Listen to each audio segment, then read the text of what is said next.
some corn and soybean farmers have worries their herbicide costs could increase. That's because the International Trade Commission is placing a tax on the herbicide ingredient known as 2,4-D. Those duties are on imports from China and from India. Iowa farmer Dave Walton joins us now, giving us insight into why this decision was made. He also shares how those tariffs could impact local farmers' bottom lines. Hey Dave, how are you? I'm good. How are you? Great. Well, let's first go back to the beginning here. This decision stems from frustration from Corteva, an agribusiness company that sells chemical and seed. Why did they want these duties placed on China and India in the first place? They thought that the reason why they brought this action was that they thought that the 2,4-D ingredients coming in from foreign countries were unfairly low priced. Corteva makes a version of their own 2,4-D. It's called Enlist here domestically.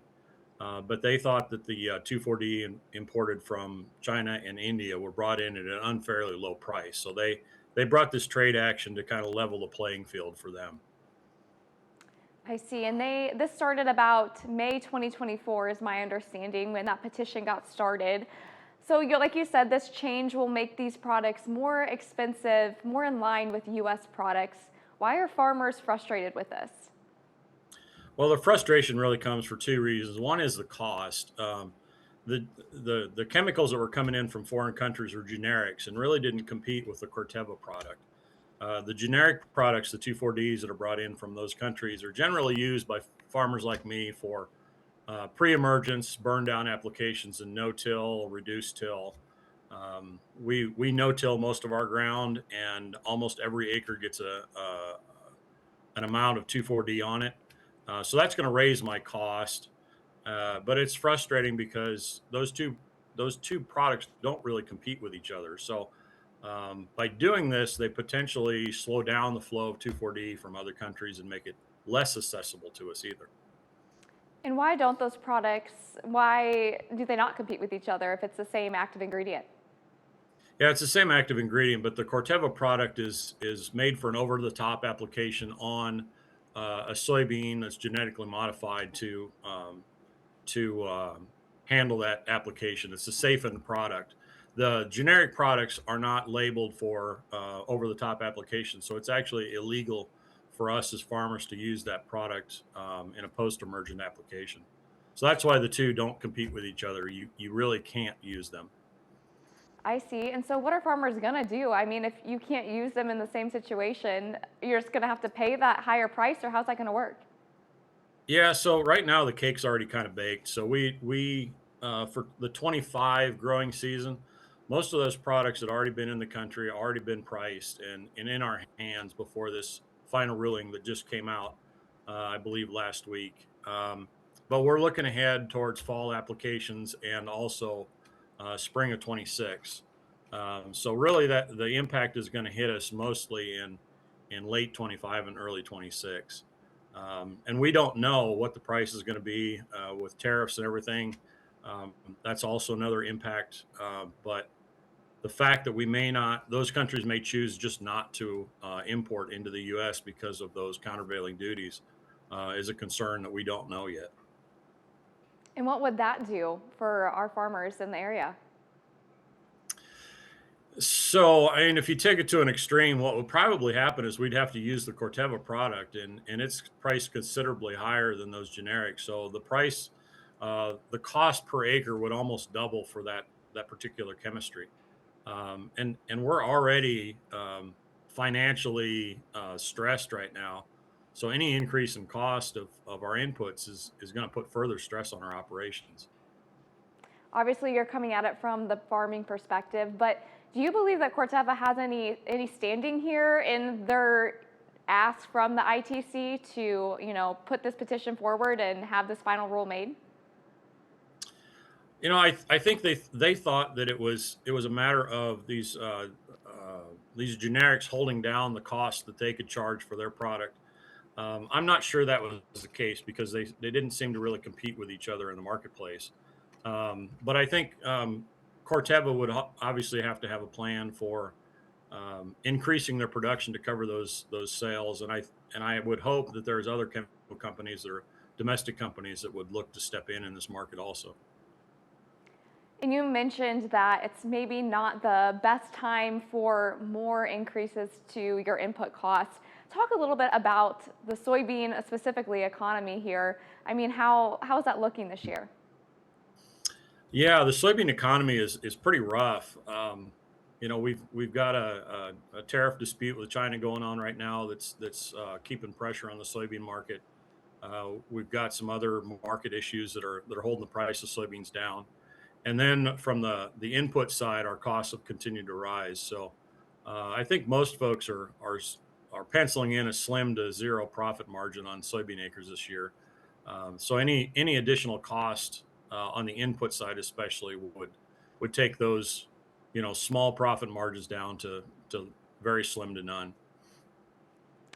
Are there any other situations similar to this with inputs? I know there's a lot of different chemicals and products that come from all across the world. Anything else we should be aware of? No, not. I mean, nothing. Nothing immediately comes to mind other than fertilizer. We get a lot of imports of fertilizer from Canada, Morocco, some from the Caribbean. So the tariffs that are being placed on fertilizer right now are also a concern. But the chemistry in general, most of the active ingredients are imported, even if the final formulations are made here in the U.S. So almost all of our chemistries are at risk of rising cost right now. That's why we need to get these tariffs and this trade war settled quickly. And you mentioned Morocco. I was curious. I know that there's been discussions with phosphate from Morocco. Is there any updates recently that you could give us about that? I haven't heard any recent updates. I know that we're continuing to talk to the administration about the financial impacts to the ag community of those countervailing duties, and I don't know that there's been any movement recently. Very good. Is there anything else we should know about, your outlook this year on your crops and your bottom line? Yeah, so far we've actually had a pretty good spring.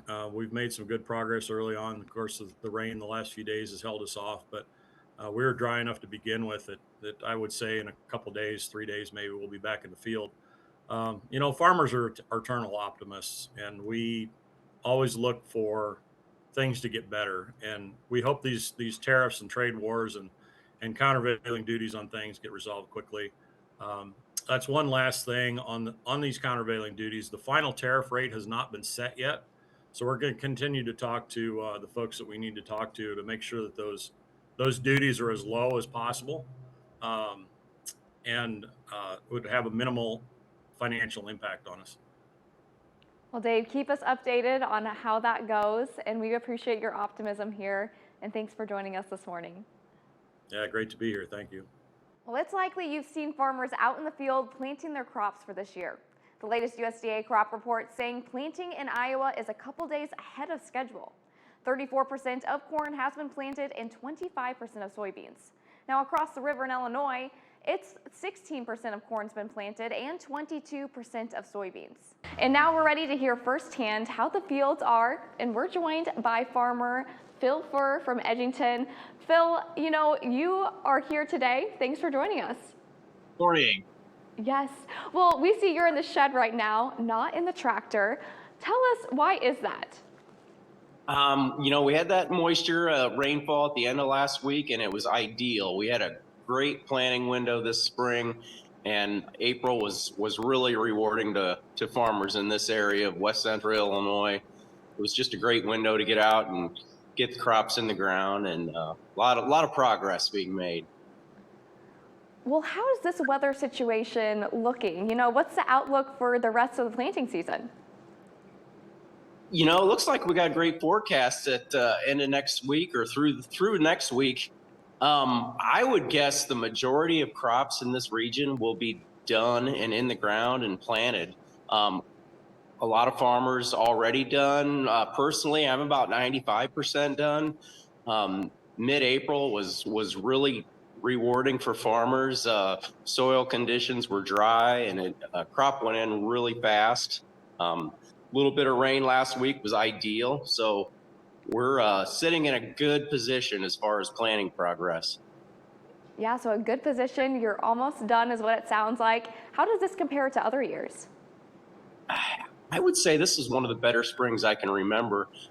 Just haven't had that major rainfall impacts that we've had in the past. And, rain is always ideal, but planting in a dry spring it's beneficial. It's just helpful to get plants in the ground, seeds in the ground, and everything works a little bit better. So we haven't had the major rainfall impacts in this area that we've had in the past. So no flooding, no issues like that.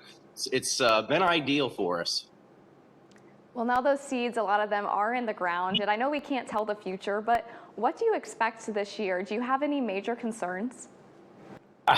Weather-wise, it's hard to predict. The 14-day forecast is about all we can really go off of. Some meteorologists predicting droughts, and every year we hear that, and you really don't know until you get deep into the summer and see where things turn out. If the temperature turns up and the rainfall shuts off, that could happen any given year. So we just have to be optimistic and plan for the worst and hope it all works out. So anyway. Well, I love your optimism there. Are there any diseases or like crop health issues that are pretty prevalent in this area right now? Not so much right now. Like I say, dry soil conditions are really beneficial in the spring to get things into the ground.